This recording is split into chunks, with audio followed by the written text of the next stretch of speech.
and shame. In the northern slope of Alaska, there's a beautiful and pristine wildlife refuge that is home to many ecosystems and a vast array of wildlife, called the Arctic National Wildlife Refuge. For the sake of the rest of the speech, I'm going to go ahead and call it the ANWR, so you guys don't have to hear that 100 times. The Bureau of Land Management has estimated that there are over 250 species of animals and plants that are dependent on the protection of this land. Of these include the polar bear, grizzly bears, several forms of whales, fish, plants, wolves, and over 100 species of birds. Over 150,000 caribou alone graze these pastures. However, the oil industry seeks to open this area to drilling, casting a gloomy shadow over the fate of all of these creatures. Opening this area to drilling would be terrible. Having lived in Alaska, I have been able to experience and view some of these beautiful and pristine landscapes and all of these animals in their natural environment. If you have ever gazed upon wildlife and felt a connection with nature, been to a zoo, a forest, or even watched planet Earth, you have felt some connection to your environment. The hopeless view the ANWR as a solution to our fuel crisis, but they're only looking in the short term. And we're going to discuss the situation in the long term. Today we're going to explore the history of the ANWR. We're going to graze over the current events that surround the area, and we're going to paint a picture of the future if it is opened up to oil drilling. So let's take a trip back in time to the Arctic National Wildlife Refuge in the past. As early as 1953, government scientists labeled this area the last great wilderness and expressed its need for conservation. This was over 50 years ago. In 1960, the U.S. Secretary of the Interior placed a protection on the 9 million acres and called it a unique wilderness with many recreational values.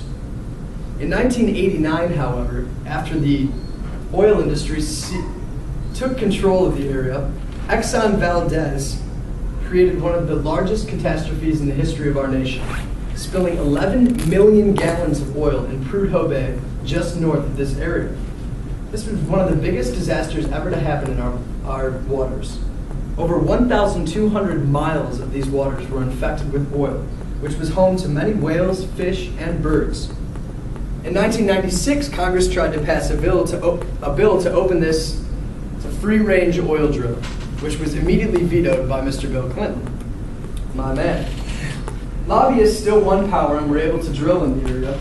And in 2006, there was another mishap, as British Petroleum spilled another 30,000 tons of oil on this area, which was prosecuted by the Justice Department. Thousands of animals were killed, and a lot of the landscape was ruined. The question is, if so many of these events have occurred in the past, what makes anyone think this isn't going to happen again in the future?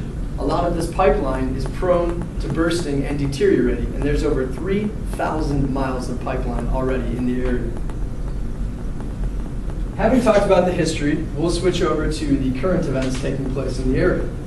The fate of the ANWR is still in the hands of legislators who are in battle with lobbyists from the oil industry. Ice roads, as you have seen on ice road truckers, are being built to alleviate some of the pressure in moving the oil through the waterways. However, these ice roads take millions of gallons of water out of these animals' natural habitat in order to build these roads. Over the summers, these roads will not melt. The Energy Information Administration states that drilling will not affect the price of fuel even if we do drill there. Former President Bush and President hopeful Sarah Palin were both advocates of drilling in the ANWR. However, they were both also beneficiaries of the oil industry. Bush was indicted for seeking his own personal interest with national interests involved. Our current President Barack Obama is against drilling in the ANWR and knows that the effects are lasting and irreversible with no promise of any solution to the fuel crisis. Experts say that it would take 10 years to excavate all of the oil, and it would only give us 200 days of usable oil in the US alone. Now that we have gone over the current issues surrounding the ANWR, let's paint a picture of what would happen in the future if drilling was allowed. Drilling would not only affect the wildlife in the Anamora, but also the indigenous tribes to this area. Alaska Fish and Wildlife Society states that the footprint of the drilling and pipelines in this area would cover 75% of the land. 40% of the population of caribou would decrease if this project was to be implemented, and 50% of musk ox. These are just a couple small examples of the vast changes that would happen in this environment. Remember that figure I gave you earlier of 150,000 caribou roaming these plains? If this project was to go into place, roughly 70,000 of these animals, and this is just one species, would be considered dead. A tribe that has always lived in this area called the Gwich'in live off of the caribou, following the tribe, and have lived there since as long as time goes back. It's not fair for us to seal the fate of these animals and this culture, who have committed no crime but to preserve their culture. So now that we have talked about the history, the present, and the future of this potential area, I hope you have a better idea of the trouble the oil industry could cause. Does anyone in this room really find it logical to dig for 10 years to destroy a habitat so that we can have 200 days of fuel that's 5 cents lower a gallon? All of us hate paying ridiculous fees at the pumps, and we all have to do it. But there's no way to justify ruining 9 million acres of habitat so that we can drive for 7 months 5 cents cheaper. We're all young, we're all going to travel, we've all seen beautiful things. And just remember that it's important to weigh the value of our ecosystems against the selfish interests of corporations.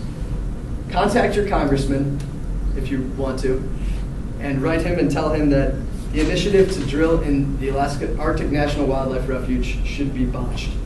Thank you. Woo! Questions, comments, concerns?